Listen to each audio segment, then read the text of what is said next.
Hei alle sammen, godt å se dere. Det her altså en sesjon som vi har kalt polarisering og mobilisering. Siden vi har en gjest fra Storbritannia, så går jeg bare over til engelsk. Det vil bli muligheter for de som vil etterpå å stille spørsmål på norsk. Så oversetter jeg hvis noen ønsker det.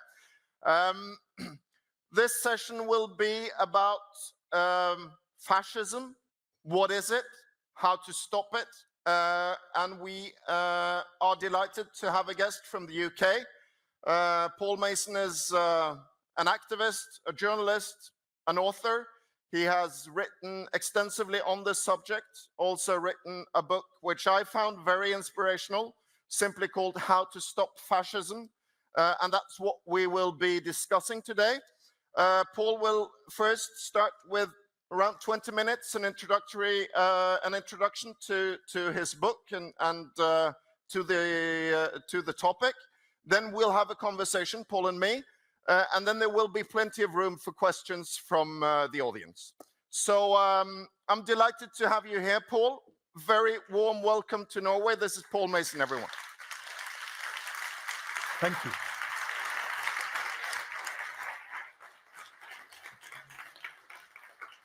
Hello, and thank you, first of all, for listening to me in English.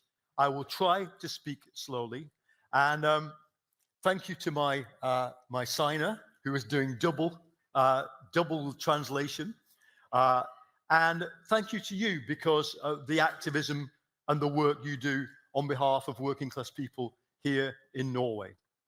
So, we're talking about the far right, and it's not a happy subject. As I speak to you right now in London, there is likely a fascist riot starting. It won't be too big, it won't be too earth-shattering, but it's likely to be on your news if things go really bad tonight. But the background to this is, in early August, we experienced in the United Kingdom the worst fascist violence in our history. Worse than the 1930s, worse than the 1950s, when there were race riots. What happened was that a tragic event took place in a small town where a guy stabbed 3 young children. He was mentally ill, he was born in Britain, and he was from a Rwandan background. The trial is still ongoing, so you can't say more about it than that. But within hours, the far right spread the complete disinformation that this guy was a Muslim, a refugee who had arrived on a small boat. They gave a false name, they gave a biography. Within days, 12 British cities experienced the exact same phenomenon. Organized fascist groups and influencers, the most important one is a guy called Tommy Robinson, who I will come back to, called for protests against refugees. What happened was riots. They attacked mosques, they attacked hotels where refugees are housed, they attacked Uber car drivers on the grounds that they were likely to be refugees, they attacked the cyclists, I don't know whether you have them here, cyclists who bring your takeaway food, because they too are often people who have arrived recently. They attacked individual Asian people in the streets, and in one city, Middlesbrough, they walked down the road picking out Asian family homes and throwing machinery through the windows. Now, I have spent some time monitoring and studying British fascism. There are 3 or 4 hierarchical groups. They are no bigger than 1,000 each, and I am not scared of them. But I'm scared of what happened in those riots. 500 people so far have been sentenced because our new government, the Labour government, could have said this was hooliganism, this was law breaking. Instead, the Prime Minister said this is fascism, and we're not going to tolerate it because it's made everyone feel unsafe. So most of the people sentenced have received 2 to 3 years in jail. Some awaiting murder charges will receive a lot more, attempted murder. But of the 500 arrested, almost none have any organized relationship to the fascist groups. There are 58 children. Some of them, what we call neurodivergent, people who are autistic in some way. That's been a trait. There are many of them who are so addicted to drugs and alcohol that they more or less live on the street, that even if they don't sleep on the street. You'll know such people if you've ever been to Britain. The biggest group was men with manual jobs, so they work with their hands, but they are not poor.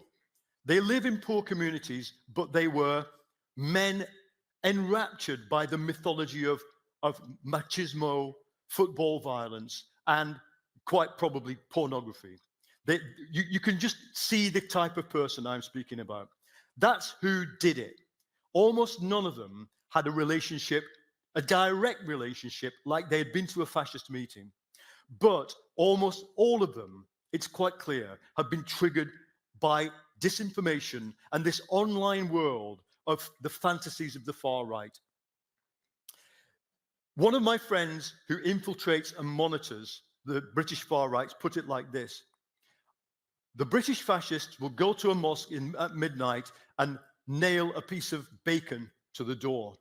They will never set fire to a mosque. Not really, not seriously. These guys filmed themselves attacking mosques. He said the British far right might go to a refugee hotel, bang on the doors and say, you should go home. But these guys formed serious attempts, like flaming dustbins, to push them through the doors and murder people. And we said to ourselves, why? If you study what the fascists say, it's horrible. They hate Islam, they hate refugees, they hate feminists, they hate transgender, lesbian, all this, they hate it. But if you look at the Telegram channels, where their minds are, it's those of you who know about the famous blood libel against Jews, was that Jews kill children for their blood. In the Pizzagate scandal, which was the far-right mythology spread throughout America during the first Trump administration, the mythology was that Hillary Clinton and the elite kill children for their blood. And so my guy who infiltrates said, look, what triggered this was the image of children being killed with a knife. And therefore, the reason I'm telling you this story in detail is because so many policymakers, lawmakers, law enforcement in my country have no idea that this ideological cesspool, this horrible mess of strange, irrational ideas, is capable of driving people who are not politically engaged into the worst violence, because they thought they would get away with it. They thought, in a way, that they filmed themselves trying to murder refugees in hotels. And so, no surprise, they have gone to prison. Even the prison sentences are being handed out now for people who tweeted, burn the hotels, including some very ordinary conservative housewives from the middle classes. They are getting 31-month sentences in jail. So we are facing something new. But as I'm going to explain, it is related to the old fascism. Okay, sorry, I accidentally got there. We spent a lot of time asking ourselves, okay, over here is right-wing conservatism. Here is right-wing populism. You have that party here too. Over here is fascism. For about 20 or 30 years, academia, the university professors have asked, how do we differentiate? How do we create kind of a zoology so that we can tell the elephant from the tiger, from the giraffe? I think that's pointless, because a better understanding, a better way of beginning is where Antonio Gramsci, the Italian Marxist, began when he first encountered fascism in 1921. Gramsci said, fascism is a process. Forget who's who. Fascism, the first of all, also, he said, remember, many of us will be Marxists or people who work in the historical materialist tradition. Gramsci said, don't try and just understand this from the point of view of class. Something deeper is going on. It's about the collapse of people's self-identity. He said, fascism has become the unchaining of elemental forces which cannot be restrained. He said it's the name of the far-reaching decomposition of society. So this idea that a process is happening is far more important to me than is Nigel Farage a fascist? Is your Patriot Party fascist or populist? We will come to this question. That the process idea, to me, is the number one mental tool we need to understand what's going on. Now, these are the worked examples in Britain. This guy is probably going to be the leader of the Conservative Party. It's called Robert Jenrick. That is Nigel Farage, the guy who gave us Brexit and now has a party which got 4 million votes in the British election. It came second to my party, Labour, in 89 constituencies. It beat the Conservatives and it came close to us. That's Tommy Robinson, the fascist leader. What has happened is this. In the 90s, a lot of academics convinced themselves that, okay, Farage and people like him, we could say Le Pen, we could say Trump, we could say your right-wing populist party. I don't know the name of the leader. These guys play a crucial role because they create a firewall that stops radicalized people, especially working class people, becoming outright fascists. Because right-wing populism is not fascism. It has many traits in common with conservatism.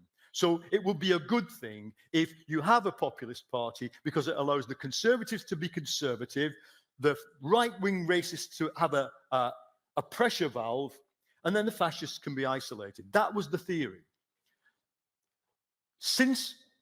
I would say since 2008, the firewall is on fire. The firewall is gone. And we need to understand why. Of course, these three political phenomena still exist. But the crucial bit, the bit that's replaced the firewall, the overarching frame is online disinformation and alternative news. I could point you to 20 influencers in Britain, some of whom are influencers in Britain but not living in Britain, whose narrative and discussion and content spans all three. They are welcomed in all three areas. And what's important to me is that since the 1990s, the ideology of right-wing conservatism, populism, and fascism has converged on a single structure, what I call the thought architecture of fascism.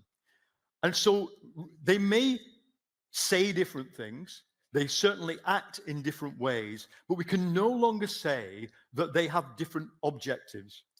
And therefore, I'm going to take you through very quickly what I think is the 5-part structure of the common ideology. And then maybe you can, from your experience, compare this to your experience of fighting against these ideas in the communities you come from. The absolute number one idea to get in your head is that the starting point for their theory is the Great Replacement theory. Great Replacement says that migration is not an accident. It's been designed by somebody as an invasion of Europe or America in order to wipe out white people. That's the aim. They call it white genocide. Now, the most famous writer of this is a guy called René Camus, who wrote a book about it in 2012. But it actually goes back to the anti-Semitic myths that were propagated under the Kaiserreich in Germany before the First World War. That Jews had come to Europe to breed with Europeans and thus wipe out European genes. We would now say DNA. It's the same idea. But here's the importance. If you can say migration is a form of invasion and eradication, it's not just like in the 1990s, you used to meet right-wing people who said, I don't like foreign food. I don't like the hijab. Now what they're saying is that they're coming to kill us. And if you really believed that there was a genocide of your own people, what would you do? You'd resist. And that's the key. Once you frame it as white genocide, you legitimize violence. Point 2 is who caused it? Who, if this is an invasion, says Camus, just like the German occupation of France, then there are collaborators. Who are the collaborators? And the collaborators are not you, actually. Sorry, you're not important. The collaborators are liberals, human rights lawyers, and feminists. Liberals, because they uphold the rights of refugees and glory in a multicultural society. Human rights lawyers, like our now Prime Minister, because they defend the rights of refugees. And feminists, because they suppress the white birth rate. The far right is obsessed with the birth rate. Anything that gets in the way, sorry, female comrades, you are the problem. And don't forget, when we observed this riot outbreak in Britain, one other thing, apart from the mythology, suddenly a human rights lawyer is the Prime Minister. It enrages them. Sorry. Point 3 is, okay, if they're the collaborators, who instigated it? And here the theory of cultural Marxism comes in. This is a theory that originated in America in the 1990s from the American far right, saying that, you know the story, in the 60s, when the proletariat failed to be revolutionary, the far left moved from the working class to identity politics as a way to undermine Western civilization. So cultural Marxism is the replacement for Bolshevism. It has the same function. And so, yeah, you guys are, now here's the problem. The left are the cultural Marxists. Again, those of you who know your history, it's a straight echo of Kulturbolschewismus under the Nazis. Point 4, what do you do about it? Here's where the programs diverge. But for the fascists, you prepare, so they do prepping, they assemble arms caches, death lists, you're probably on one, I am. In Germany, the police found 25,000 German public figures on a death list from the Nordkreuz group, which was arrested in 2021. They arm themselves, but they also do something else. They commit symbolic violence. For the current fascism, their violence is not about going onto the streets after a night in a beer hall to seize power. It's to demonstrate what they will do when they can seize power. And so what was happening during those riots, and this is just one example, so they attacked the police station. They're currently attacking mobile phone repair shops because mobile phone repair shops are rumored to be money laundering for those who bring the refugees on the boats. So you can predict who the targets are going to be. And they're also, many of them are owned by Asian people.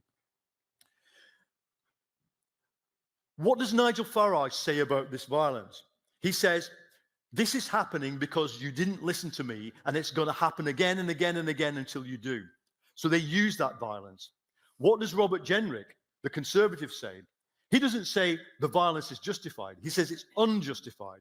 But when these 3 or 4 year sentences are given to working class men, he then says, okay, why aren't Asian rapists sentenced to 3 or 4 years? You know, that suddenly you're in a game. The conservatives play the game of law and order. The populists say, vote for us, expel the migrants, or this will happen again. And the fascists organize for it to happen. It's a straightforward collaboration. And where does it end? This is a photograph I took. If you've never visited there, I would advise you to visit it, of the Majdanek death chamber. 200 people at a time. You can still see the blue from the Zyklon B chemicals on the wall. You can still smell it, to be honest. It's a horrible experience. For fascism, that is where it ends. Day X, when global modernity ends in an international ethnic civil war. That's what they want. And again, what does Nigel Farage say? He says, vote for me or this is going to happen. What does Elon Musk say? Elon Musk tweeted at the height of the British riots, civil war is inevitable. Civil war is inevitable. And what do the Tories say? To stop this going any further, we must stop immigration. So it's a collaboration. What do we do? I'll be very quick because I'm going to speak with Audun in a minute about how we deal with this. But for me, there is a three-part proposal. And some of you, as lifelong leftists and socialists, might disagree with me. It's taken me and some of my colleagues a long while to accept some of this. For me, the first thing is, Hannah Arendt says, fascism is the alliance of the elite and the mob. Correct. If so, the lesson of the 1930s shows us that the only way we beat it is if we have a temporary alliance of the center and the left. So in France, the new Popular Front was a temporary alliance of the center and the left. The center wasn't very happy about it. Some parts of the left weren't, but they stopped Le Pen winning. We in Britain will stop Reform winning an election through a temporary alliance of the center and the left. The Popular Front. The first thing you learn, came into politics as a Trotskyist.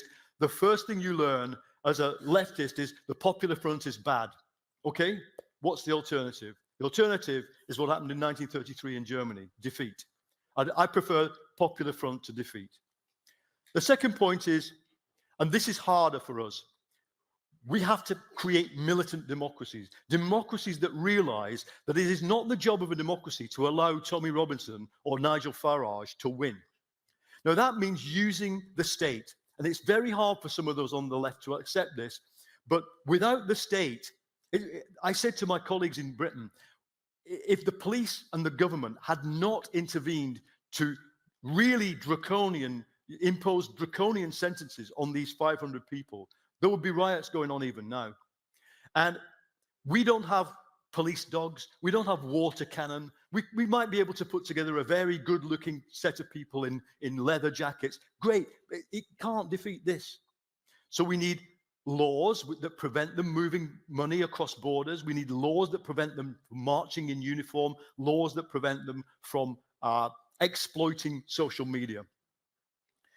And I will leave it here.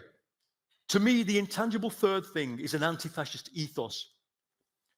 If you read my book, you can find it, but also read the, books by a guy called Enzo Traverso, an Italian left philosopher. Traverso says, in the 30s, anti-fascism became a civic religion. It supplanted and superseded communism, socialism, and liberalism. I use in the book the example of the film Casablanca.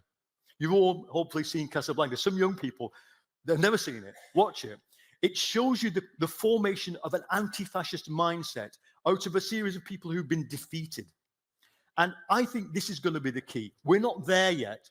The anti-fascist ethos is, to me, the key that unlocks everything else. And I'll leave you with this thought.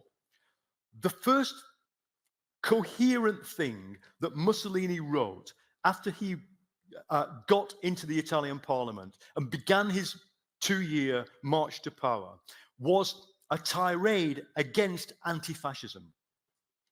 He said, Italy is at war with violent anti-fascism, not socialism, not imperialism. Violent anti-fascism was the other. There were no migrants to attack. You know, there were Jews, but he wasn't anti-Semitic, massively anti-Semitic at the time. The enemy was the anti-fascists. What did Trump do? Trump, from the get-go, anti-fascism, Antifa, they call it. They understand that the most powerful thing we can have is an anti-fascist ethos that transcends liberalism, centrism, social democracy, leftism, communism, green environmentalism. And that's what I would like to leave you with. How do we build that without sacrificing our own principles, with our own obsessions, our own independence as parties? How can we inculcate that? I think it's harder. No, it's not harder. It's just as hard as it was in the 1930s. Watch Casablanca with a critical eye. In Casablanca, everyone is just as individualist, identity politics, as we are. Actually, the woman at the bar who wants to sleep with a German soldier, the French policeman who wants to be corrupt, Rick, Humphrey Bogart, they all have their own obsessions. And what happens is they overcome them. And that's what I think we need to do. Thank you.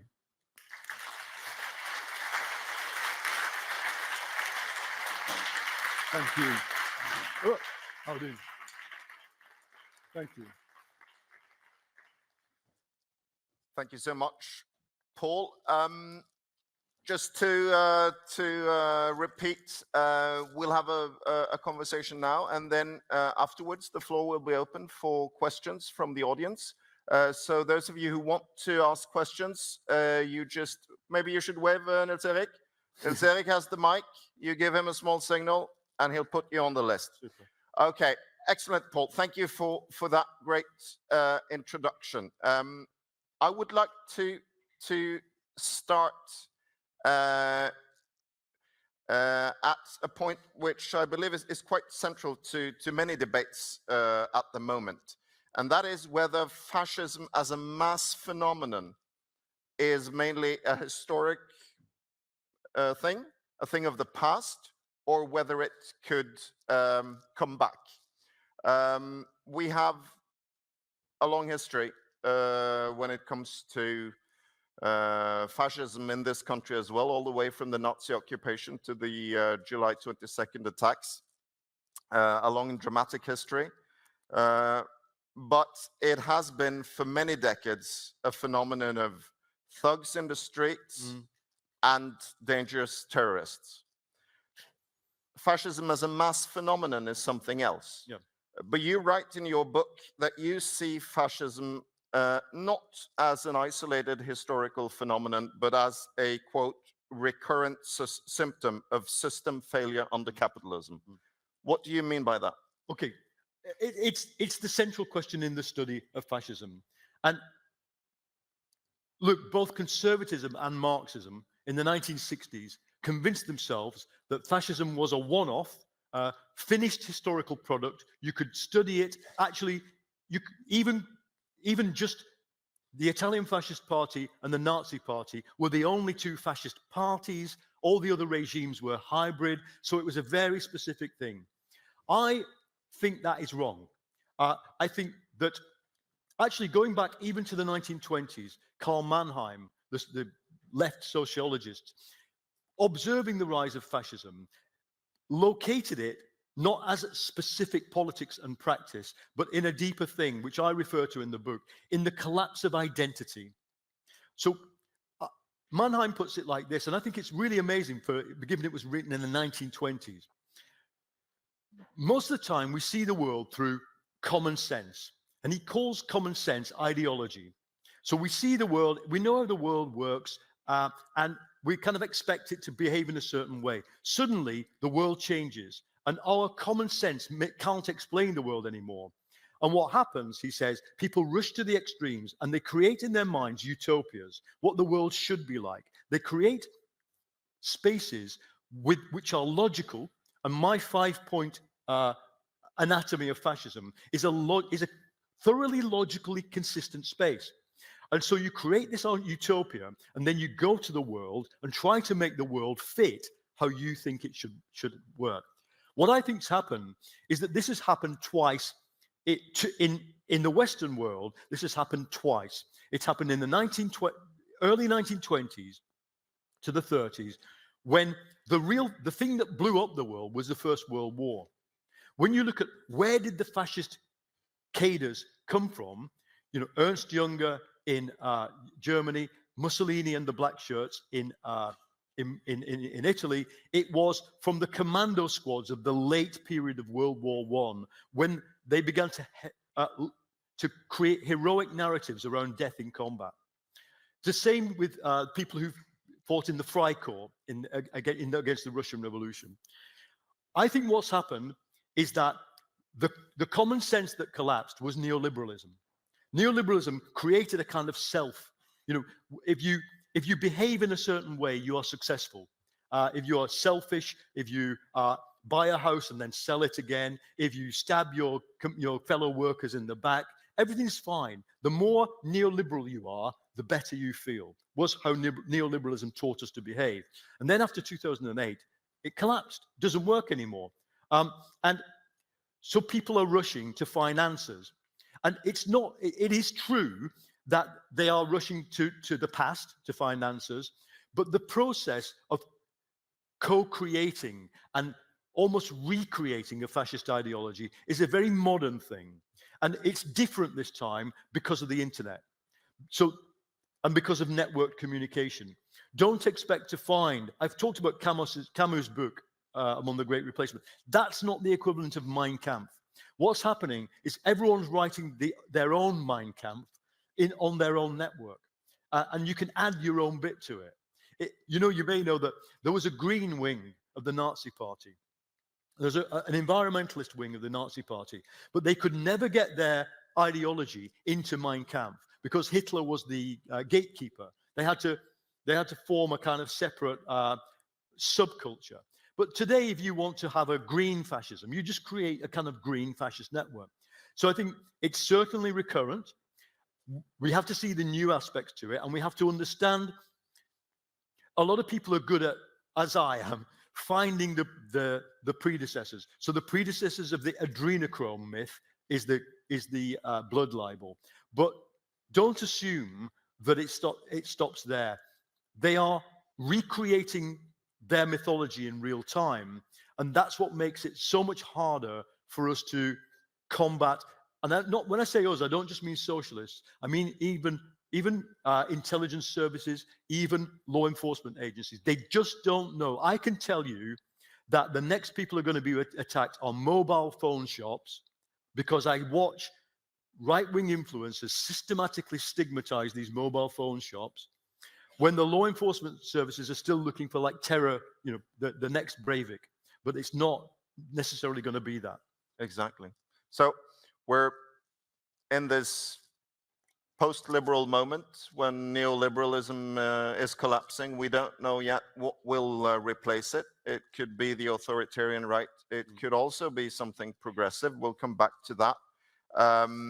But I would like to ask you a bit more about the firewall, because in this country as well, we've heard for many years, especially actually in the years leading up to the July 22nd attacks in 2011, that having a very critical debate on immigration was actually a healthy thing. Yeah. If you gave racism and xenophobic ideas some kind of legitimate outlet, you would prevent violence, you would prevent the rise of fascism. Now, the idea of the firewall, which you say is not working, we haven't seen this on the Norwegian right yet, but you don't have to go further than to Sweden. In the last EU parliamentary election campaign, the Sweden Democrats were going around talking about the big replacement theory. It was in their campaign material. So how does this process work? How deep is the influence of those kinds of ideas on the more moderate right? And do we as leftists have any kind of responsibility or possibility even to influence the more moderate right wing when it comes to, is it possible to rebuild the firewall in any way? You know what? I think that has to be one of our aims. And activists in a socialist party don't have much of a role in this, but maybe journalists do. In terms of, if I were to interview Farage, I would say, the forensic line of questioning would be, you condemn the violence, you condemn it, okay? And do you support the sentences against the perpetrators? Okay, we are now there. So when you say that they might have a point, that's a contradiction.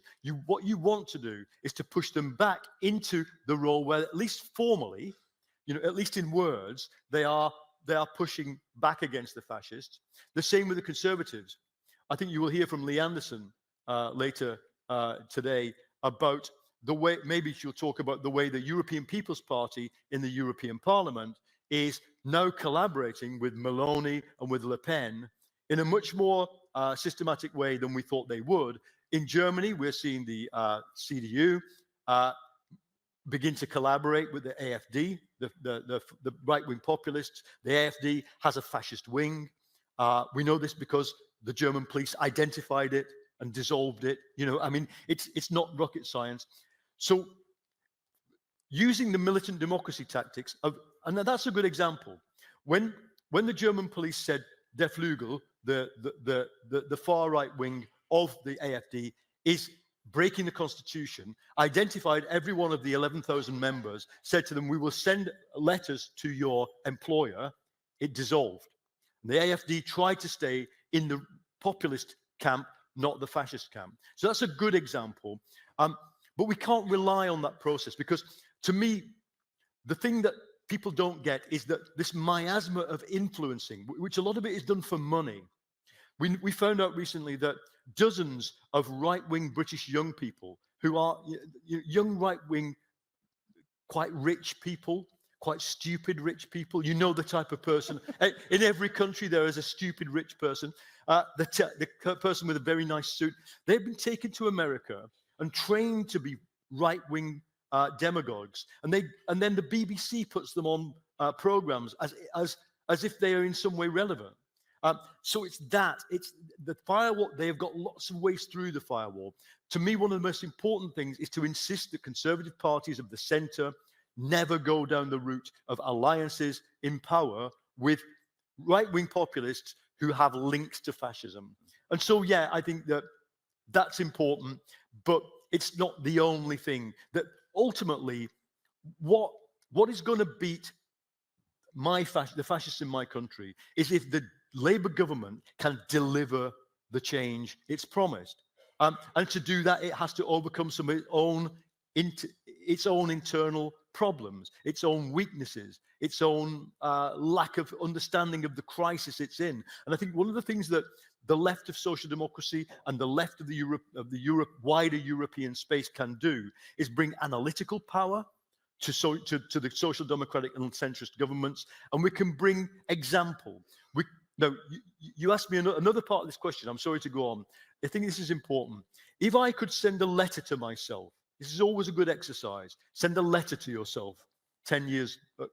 Hey, Paul, it's 2014. What would I say? I was at the time very enthusiastic about the horizontalist left, the left of of Syriza, of Podemos, the left of the streets. I would have said, you need to have a more honest conversation about migration. If you're going to sell migration to working class people, it's got to be honest. You've got to say there is a trade-off. Because why did we lose? I know that you are against membership of the European Union. I fought against Brexit, but not because I'm a fan of the European Union, but because I thought that the right would use Brexit to create a right-wing tsunami, and that's what they've done. But as we did so, we couldn't convince millions of working class people that immigration was a good thing. Because I would say to them, look, I use this all the time. He's heard it already. Taxi driver during the Brexit situation said to me, I go to the doctor. In the queue are loads of people who've just arrived. I'm at the back of the queue. My daughter's trying to get a house. In the queue for the house are big families of people who've just arrived. She doesn't have a big family. She can't get a house. I'm a taxi driver. Uber drivers are undercutting my wages. And I said to him, okay, well, we can form a union for the taxi drivers. We have a union. In the housing, we're going to build more houses.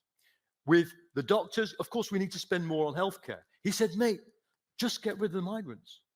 And you can understand where that comes from. We've got to understand where that comes from. And we've then got to say, okay, we have answers that are better than the ones I gave him.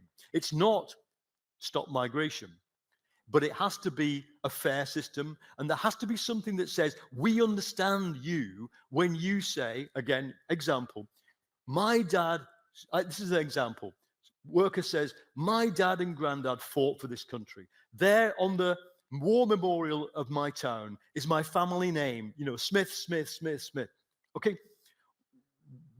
When I say to people, come in, here's the health service, here's a house, here's a beautiful, lawful country, don't you really think I should be thanked for that?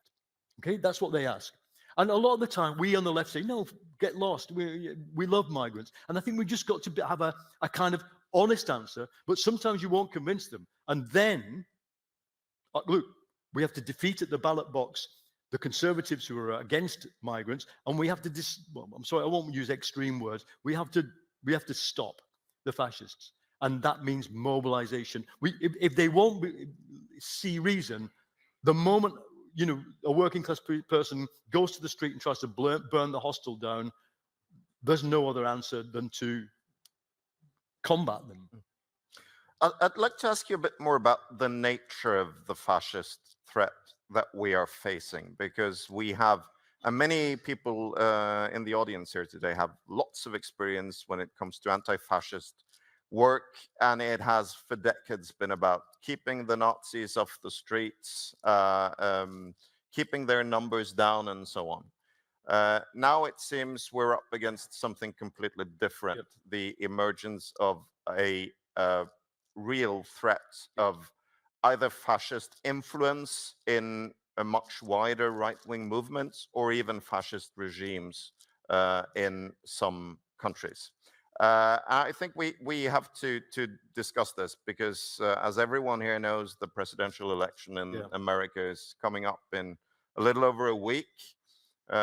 We had now a few days ago Donald Trump's former chief of staff, John Kelly, on record saying his former boss had, I think the quote was, fits all the traits of a fascist. Do you think Trump is a fascist? Well, I try to just give provisional answers to this. The process of social breakdown has begun. And America, look, everyone saw what happened in Afghanistan, didn't you?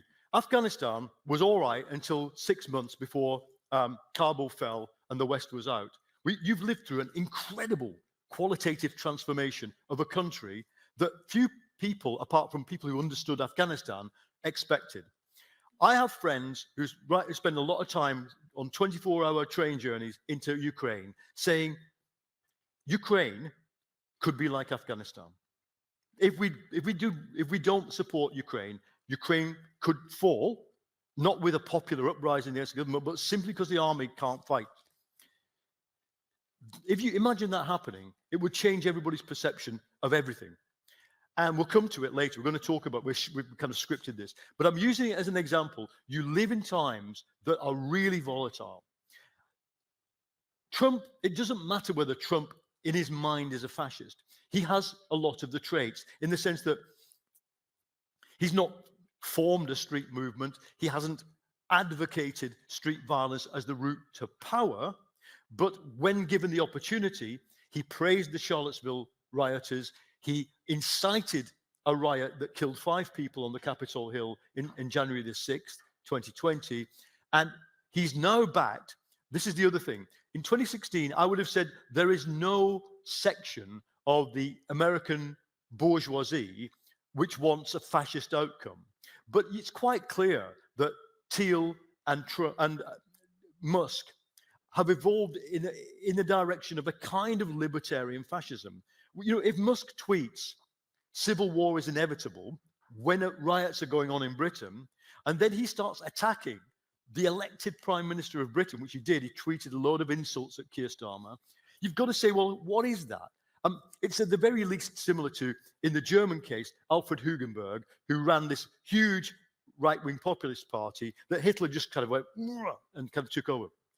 An even scarier thing, and I'm going to leave you with hope, but hope comes out of confronting danger. What we know about fascist regimes is that they radicalize in power. You know, Hitler was elected. Well, he wasn't elected. He was appointed and then won an election. And then abolished parliamentary democracy. And that was within 6 months. Within 6 months, Hugenberg, who had 4 million votes, was told, dissolve your party. So what we know about fascist regimes is that they don't work. They have no economic answers. Do you think Trump's going to solve America's problems? No. And so the question then becomes, well, what do we do next? We've taken power and the migrants haven't gone away and the border is still porous. What do we do? I think a process of, what does Gramsci say, an elemental process of social disintegration is what we see in parts of America.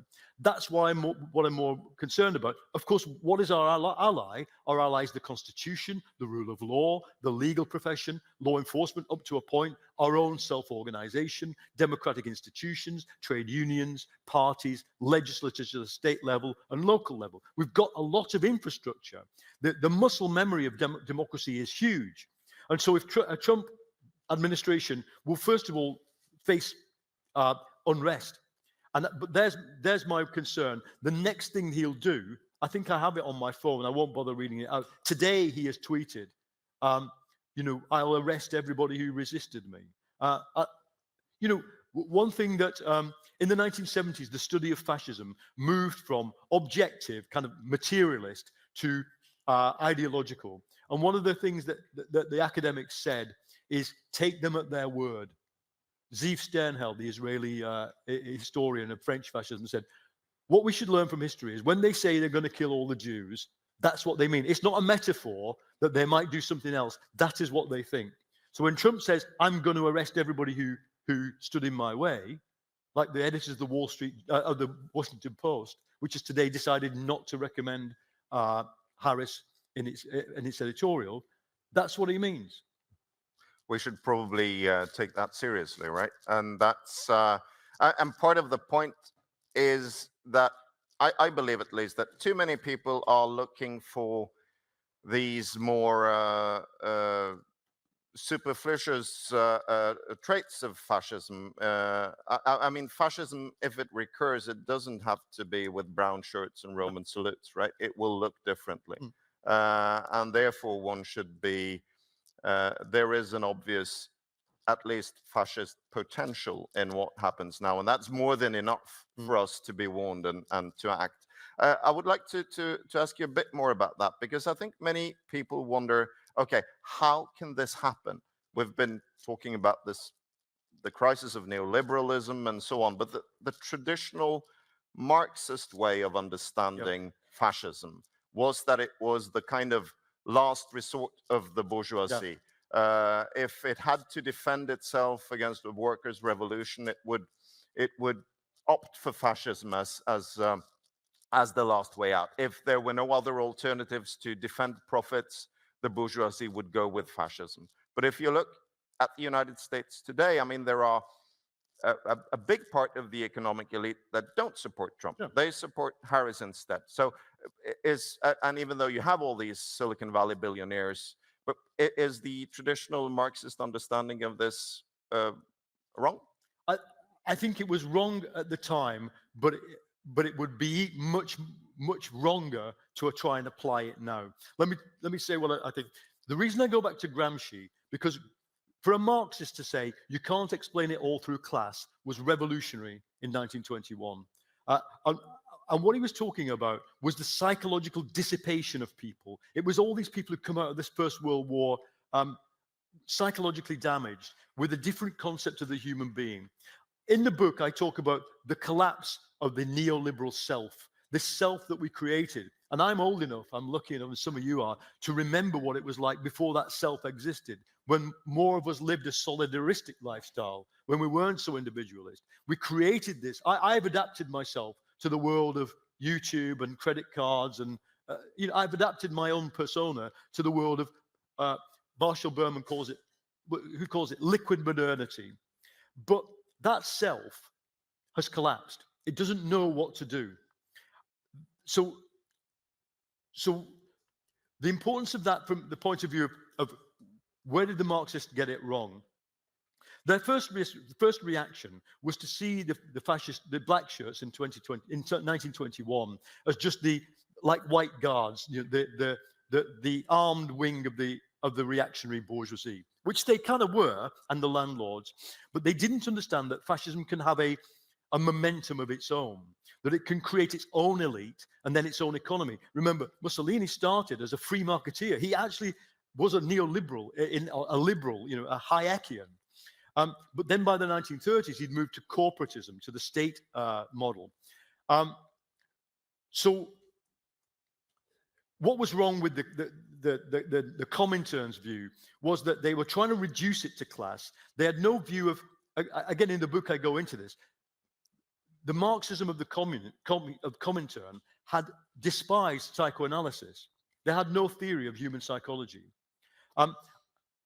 We know that because they kicked out all the Freudians, Reich and Fromm, and the people in the Frankfurt School were kicked out. The Comintern in Germany famously said the proletariat has no erectile dysfunction. There are no sexual problems with only with the bourgeoisie.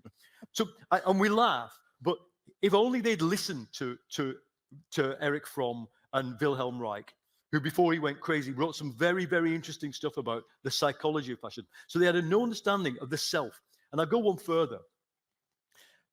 It's also the problem of working class culture.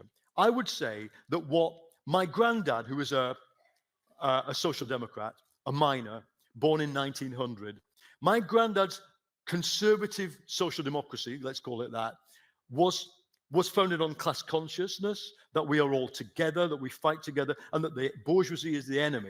And they had, in other words, a theory of bad. The theory of bad was what was the elite, bourgeois, individualism, egotism. My granddad's generation and social democracy in general had no theory of evil, and neither did Marxism. Marxism had no moral philosophy until the mid-20th century, when some moral philosophers tried to. You remember, some of you who know your labor history, Bernstein, the revisionist, tried to bring Kantian moral philosophy into the German SPD because he said, we've got no moral philosophy. And I think that was true. The great service that Hannah Arendt does for us, even though she's a liberal and a reactionary, is that she reintroduces the theory of radical evil into liberal and left-wing thinking, because we have to be able to imagine not that someone is going to break our strike. That was the worst thing my granddad could imagine. By 1942, he was reading the newspaper that someone could kill 6 million people in industrial gas chambers. That's why people laughed. I think you know this. They laughed when they saw the newsreels. They thought this must be a joke. That can't be real. They had no theory of evil. We have an incredible advantage. We must have a theory of evil. And I'm sorry, that means moral philosophy. It means ethics. It means confronting the worst in our human psyche, and then arming our young people to understand that really bad stuff can happen. And that, of course, we also know that even though we cannot necessarily understand fascism as some kind of upper class conspiracy, all what is happening in America as we speak, of course, is that we see that a big chunk of the economic elite will be more than happy to join up if that's the only way forward. Before we open the floor, I would like to ask you about the situation in Ukraine.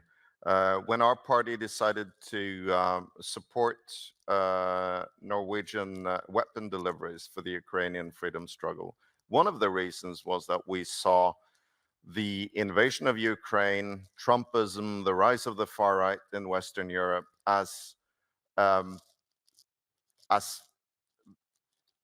of the same phenomenon. You've written a lot about Ukraine. You see supporting Ukraine as a very important part of today's anti-fascist struggle. Why is that?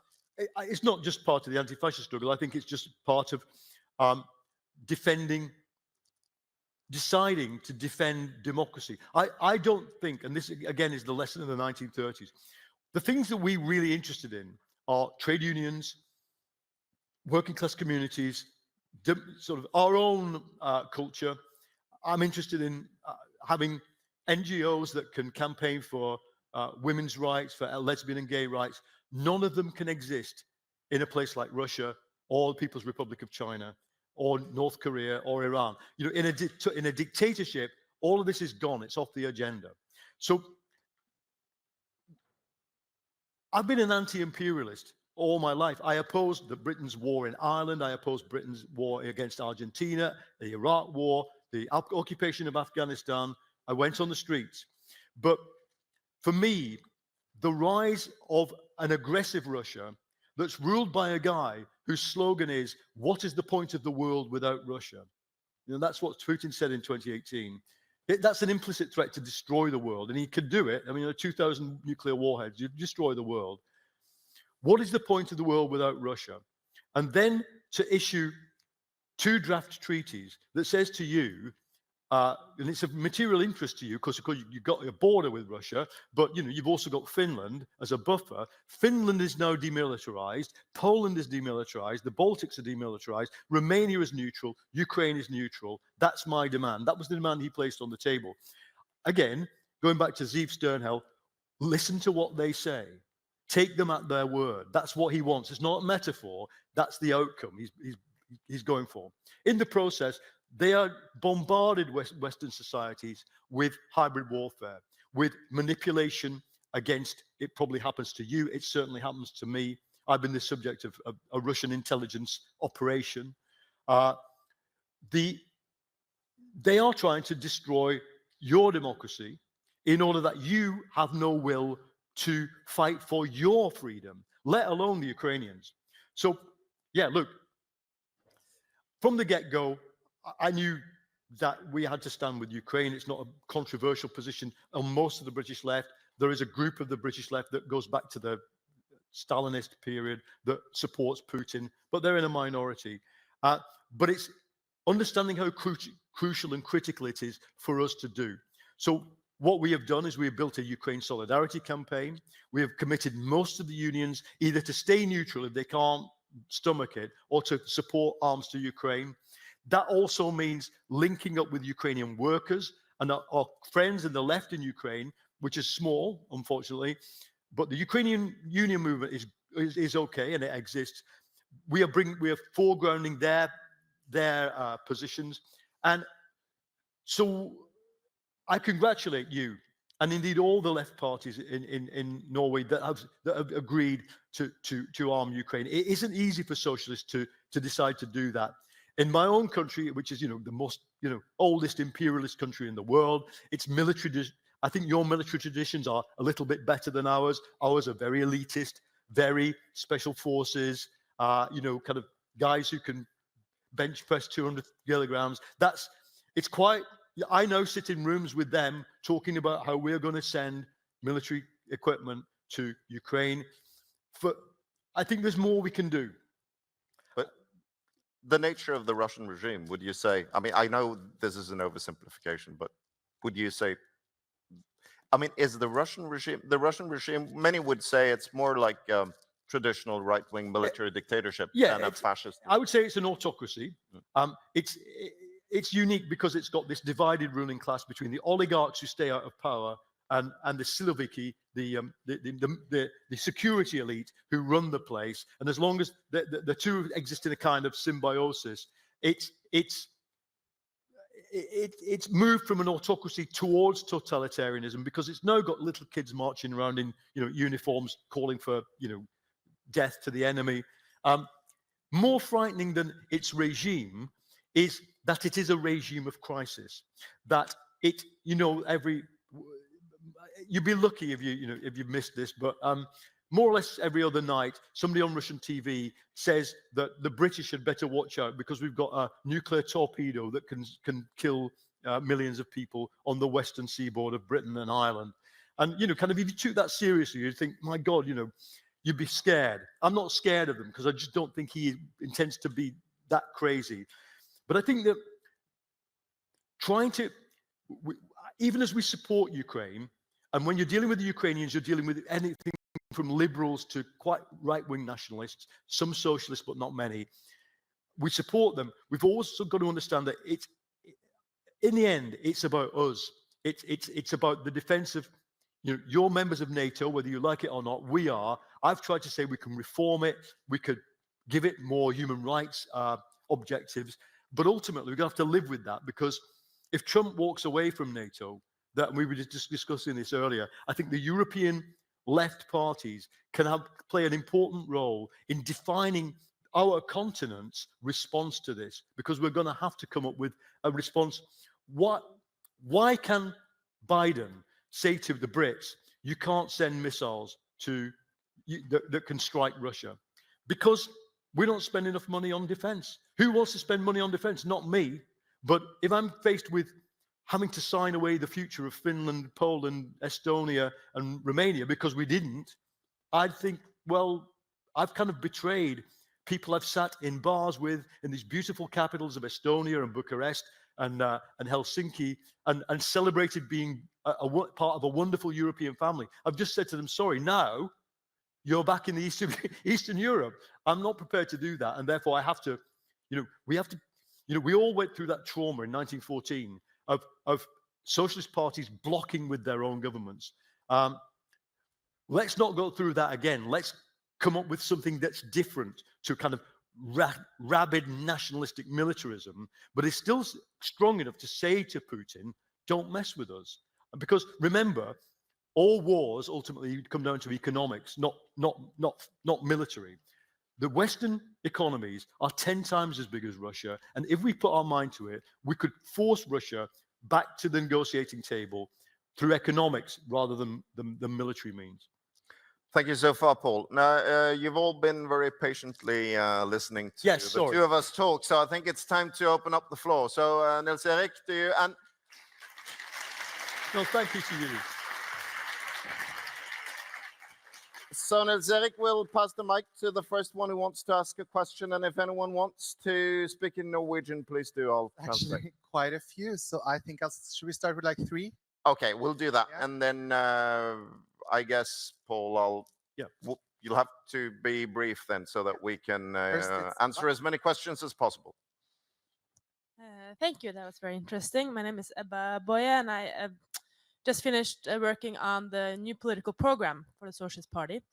And originally, I wanted it to have a strong anti-fascist agenda, or actually to be one of the part of the 10 main causes that we talk about in elections and lift up. And I actually got Audun to help me write something about it. But then I was thinking, I think somebody wrote in the newspaper, maybe it even was Audun, that, you know, anti-fascism is it something that we should is it something we should talk about, or is it something that we do? And is there a downside? I mean, of course, we talk about it in these sort of areas, internal meetings, strategize, but externally, is it, you know, is the point not to go out and be the ones that say with the loudest voice, loudest anti-fascist voice out there, or is there a downside to that sort of strategy? Yeah. That's an interesting one. We'll do 2 more at once, and then. Thank you, Gunnar Ström from Volda. You speak about being evil, which means somebody has to be good. And my question is, how does religion fit into what you're talking about? And then 1 more. Thank you. Beklager, jeg stiller mitt spørsmål på norsk. Det så synd høyreekstremister i noen europeiske land som Frankrike har høye stemmer. Demokrati og valg har positive sider og negative sider, der Hitler gjennom valg blir største leder. Hvilken taktikker venstreside burde ha for å stoppe fascisme og ekstremister, høyreekstremister? Thank you. He's asking about what kind of tactics you would recommend for the left when it comes to stopping the far right at the polls. Good. Shall we? Yeah. Please, Paul, and then it's up to you how many more will be able to... I will try to be brief. So your question and your question here are linked. So yes, I think we need to, as I say, promote an anti-fascist ethos. If I was writing a party program, I'd say we are proudly anti-fascists. In Britain, we stood on our grandfathers stood on the streets in Cable Street, 1937, 36, and 37, and defeated the fascists on the streets. We stand in that tradition. Okay, you can't avoid that. But my party's job, the Labour Party's job, is to stop the town I come from being taken over by Nigel Farage's party. That's our job. How do we do that? We don't do it by walking around the streets of an ex-mining town saying anti-fascism. We deliver. Number one, we have to deliver. That's hard. It means confronting the neoliberal logic that you're up against once you're in power. We have to embed ourselves into that community and speak its language. I have friends from my town who were miners. You know, I'm 64.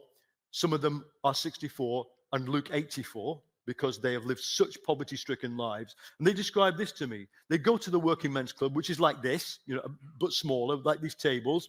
And at one end sit the fascists, and at the other end sit the socialists. And they joke and they shout. That's the world they live in. You walk into that club, you have to have the language, you have to have things to say, you have to have ears that can hear things that many of you don't want to hear, and then patiently push back, and even at the end of the night, to be able to say, but can't we agree on some things? I'm afraid that's the world you're in. If we could still beat them by smashing them, I'd be all for it.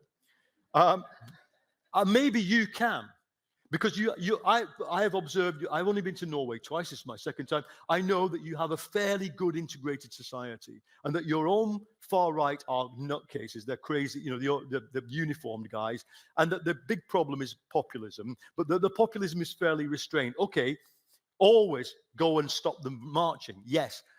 And I would, if I was in London, I would be stopping these guys marching who are marching now. But it's that job. And I think what I would say to the European left, i.e. the parties that, because of the PR systems, exist in 5, 10, 20%, is Green parties are notorious for this, for boycotting this essential task of speaking to workers. They leave it, they subcontract it to the centrist part, to the social democracy, and I don't think you can. Coming to the question of religion, well, huge question. I mean, I don't want to reintroduce religion into socialism. I'm an atheist. The first thing to say is that to come back to what I said, I think it's an interesting challenge to those of you who are Marxists or want to work in the Marxist tradition. What is your moral philosophy? Because there's plenty on offer. Aristotelian, utilitarian, you go to school, 16-year-olds learn about this stuff. But if you haven't got one, then there's some quite important, tools that you haven't got.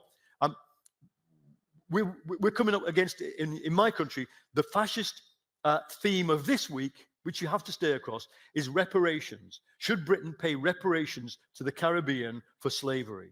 And all the phone-in programs are no, because my dad was my great-great-great-grandfather was working class, so they were exploited too. They bear no responsibility for slavery, and they don't. So why should we pay taxes to Caribbean? In universities, moral philosophy departments discuss stuff like this, the time value of justice. But if you haven't got a vocabulary for it, you're just floundering. And so I'll say one more thing about religion. This is a warning. Okay, and 10 years ago, we could have easily, Labour, relied on all minority ethnic communities and all religions, possibly with the exception of Hindus, because a Hindu conservatism had grown up and was quite successful. They're the most successful migrant communities. Some of them are very rich. Okay, fine. Now, we can't rely on any. Be aware, because of Gaza, many British Muslims have given up on my party because it had a position that was inadequate on Gaza. Meanwhile, the fascists are openly trying to recruit Hindus and Sikhs to be anti-Islam, and then even worse. And I sat down with 2 Sikh members of the British Parliament, both Labour, and they said to me, well, the worst thing is our community is also turning against refugees. So don't think that the job of the left and social democracy is to herd minority religions together. They are all susceptible, as my own religion, Christianity, is, to being divided and used. I don't know whether that was the issue you were getting at with the man with the berry, but that's it. Excellent. Okay, Nils Erik, take it away. We'll do 3 more. Yeah. Hopefully it's some similar questions because it's a long line. Yes. Hello, thank you for the discussion presentation.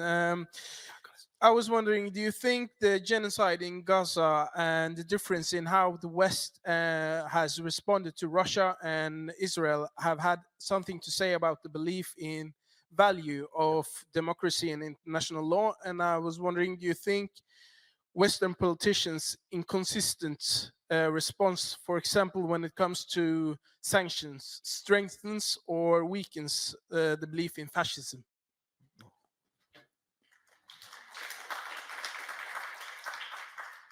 Yeah, and hi, my name is Hannes. I'm a PhD student, German PhD student here in Norway. My question concerns a bit more of the groundwork we are all doing, because many of the theories we have just spoken about, it's quite a meta theory, right?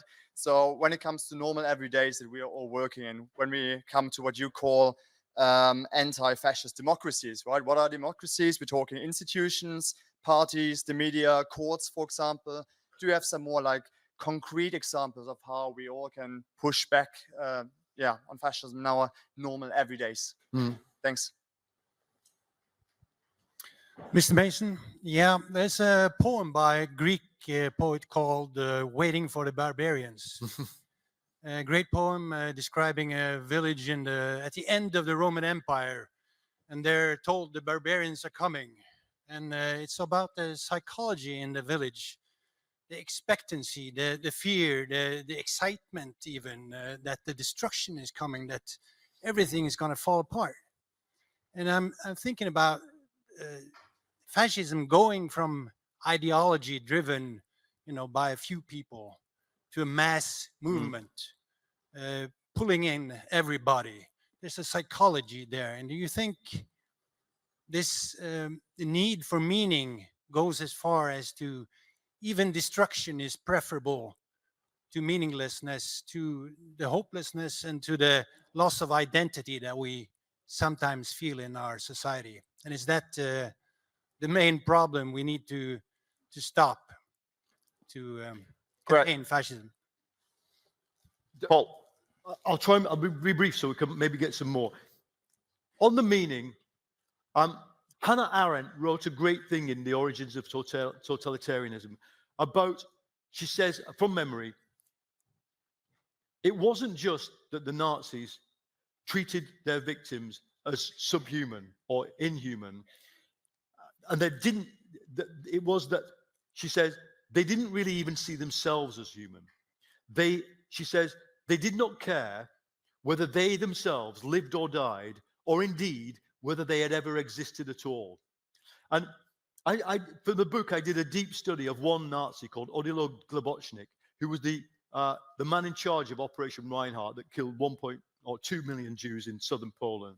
And when he was captured, he just immediately committed suicide. And the more we know about men like Lysbakken, the more they fit that bill. They don't have any meaning at all to their lives. And I think if you go about your daily life, you will find people for who this is actually quite true. And in fact, when I look at some of the people who are jailed for the British rioting, I can see this as well. They've lost all, some of them because they live on the street and drink 9 pints of cider every day, but some of them because they just literally can't see a future. So, yes, this is a great thing, the Waiting for the Barbarians analogy, and I'd forgotten about it. And there's more to say about this. I want to say something about Gaza. Yes, the answer is yes to all your questions. Yes, the hypocrisy of the West compared, the different way in which it's treated Ukraine and Gaza is a scandal. Yes, the refusal to enact international legal sanctions against Israel is a scandal. The general sort of dual standard is sickening. I'm somebody who, I was for 14 days in Gaza in 2014 during the war, and been shot at and lived alongside Palestinians. Just for that short time, met many people. Incidentally, all of them hated Hamas. They despised them. They wanted to get free of them. But what I think the problem is here, and I just want to be really frank with you, is that Gaza is being used by the far right and the conservatives as an issue to divide everybody. The British conservatives called their Gaza marches hate marches, and they used them to stigmatize Muslims who completely naturally went on them. Did they know? Does everybody know which flag is Hamas, which flag is Hezbollah? No, especially if there are no socialists standing near them to point this out. So strongly though I believe in solidarity with the Palestinians and in a two-state solution, and indeed in an ICC prosecution of Netanyahu, which the Labour government that I support has, they removed the blockage on. I'm determined that this doesn't become the dividing issue, because otherwise the right will own the other side. And in my country, that's 250,000 Jews, many of whom just do not want to go on those Palestinian marches, and who regard, there's an increased enmity between Muslims and Jews. I want to, just as much I want to go to my own community and say, hey, everyone, calm down. I also want to go there and say, let's not make this the thing. That's hard, I know, especially if you're Muslim and you're seeing your brothers and sisters murdered. It's very hard. I'll say one other thing about what to do, the PhD student. The number one thing we could do is regulate social media and combat disinformation. You'll be you wouldn't believe how effective it is if we actively regulate social media. For example, the existing law, you're not in the European Union, but the European Union's law on social media could be enacted. I don't know what your law is on social media, but you could enact the existing law. That's my existing law in Britain. It's just gone on the statute book, says Musk must provide a mitigation plan for hate speech on Twitter. And if he doesn't, we can impose sanctions of up to 10% of their global revenue. Well, I would say to Keir Starmer, do it tomorrow. And on disinformation, I think you need, this is something you could do through the European Left-Wing Alliance and your other parties. You could do it in Norway. Constant, positive and active monitoring of fascist disinformation narratives is important. You have to know what this week's theme is. And you can do it through AI, you can do it through, get some tools. Don't leave yourselves going, I sat in Sweden about 5 years ago with comrades from the Swedish left saying, I predict that what the Swedish right are on about now are halal crisps. Crisps that you eat out of a packet. Halal crisps. And he said, you know what, that's funny. That's exactly what they're talking about. I said, well, that's because we know that's what the British far right are talking about. Halal crisps is this week. Reparations is next week. You name it. You've got to be on top of them. If you're on top of it, you can disrupt. And again, going back to the militant democracy, I am in favor of using law enforcement to disrupt disinformation, of making it is in Britain illegal to promote disinformation on behalf of a foreign power. It's a 10-year jail sentence. It's never been activated or used. I want to see that done because I don't, I showed it before. A quarter of my family are Jewish. I did that DNA test, 23andMe. You've done that? It shows you a map of all your relatives in the world. And all my relatives in the world, there's hundreds in America, about 50 in Britain, and 1 in Ostend, and none to the east of that. And yet my family comes from Poland. That's what genocide means. Genocide is something I want to stop everywhere. And I don't want to see that happen again. Tomorrow shall not belong to them, should be our slogan. And therefore, we've got to stop them and use everything in our power without undermining our own democracy. I think that's what I would say to you, the questioner. Thank you, Paul. We have 6 minutes left, which means we could have 2 very brief questions, and then Paul will wrap it up. Thank you for your presentation and for the interesting conversation. I was wondering, you mentioned green fascism. Could you say something about what it implies? Say again, please. You mentioned green. Yeah. Fascism. Oh, yeah. Yeah. Okay, you said 2 more questions. I have actually 2. One, why is it mostly young men who are drawn to fascism? And I know they love losers like Andrew Tate and Tommy Robinson. And the other thing I'm wondering about is, and this is really radical, so please don't hate me, 50% of the audience. If we took away men's right to vote for 100 years, would this be fascism? Fantastic. Okay, And on that note, I give the floor back to you, Paul. And you have to be out of here Yeah, I in do. exactly 4 minutes. Okay. So the floor is yours. I would for the say last time. then thank you to you for hosting me, and thank you to you, comrades, for listening to me. We're only at the beginning of this. We need to understand it more. Okay, so men, of course, where the fascist groups in the far right are proliferating, it's not just men. We have this trad wives movement where women want to be, traditional. Of course, their program is the reversal of history. It literally is. Alexander Dugin, Putin's ideologue, says, if we can reverse from communism to capitalism in Russia, why can't we reverse to a hunter-gatherer society where men are just in charge and rape women all the day? I mean, that's his program.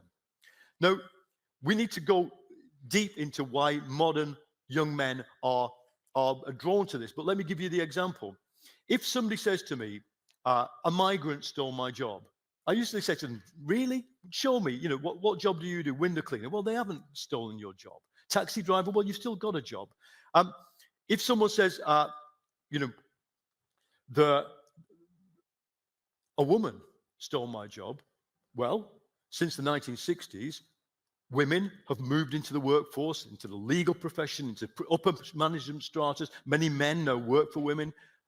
It's not so easy it's not so easy.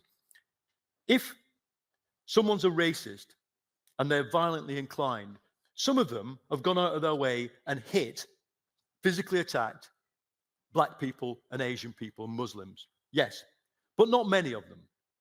You hear about it. If a man is a sexist, how many of them have attacked a woman? Domestic violence is everywhere. So the point is, if a political program comes along that says, beat the feminists, women into their place, men should be ruling the roost, and then the whole thing about the pickup artistry, the sexist ideology that men should have the right to the prettiest girlfriends, the alpha male, the beaters are oppressed because they can't have sex. This is absolutely fundamental to modern far right ideology. So you need to understand it. Those of you with children need to explain this to them. And then the question about what was the other question? Greens, yeah, in 2 minutes. Wow, green fascism. In the past, look it up, there was just a wing that wanted, fascism always has so-called nature politics. Because it's nostalgic, most fascist parties are named after either mountains or animals, yeah? Or they have a symbol of a mountain or an animal or a forest. So fascism traditionally had a nature politics. And what is happening in the last minute I've got is to say, the Sweden Democrats, 10 years ago, were saying, climate change doesn't exist. And they were paid to say this by American foundations. Today, the fascist groups will say, it does exist, it's going to ruin the world, and that means there's only room for 1 billion out of the 9 billion humans on the planet. This is a Finnish fascist called, I've forgotten his name now, he died, but he came up with the idea of basically climate change is God's punishment for overpopulating the world. We, the Europeans, will survive. So think about what the impact of hard migration control is when the light bulb temperature comes into the light bulb effect in India, which will come in during the century, people in India won't be able to live in the atmosphere they're in because it'll be too humid and too hot. You must die there. So green fascist politics, the nature politics of fascism, are evolving towards acceptance of climate change and as a kind of radical genocidal solution to it. But there's a book, and I've forgotten its title, but it's by two British leftists. I will send you the thing and maybe disseminate it. It's a very interesting book about the history of green fascism. I think it's something that we're going to see more of. I will finish by saying thank you. I have to rush for a train to a plane. Thank you for listening. I hope that it stimulates some policy work and debate. Excellent. Thank you. We unfortunately have to send Paul to the last flight to London from Oslo today. Here's a small token of our appreciation. It's been great having you here. Great. Now we applaud him on your way out because Thank you have to go Take now. Care.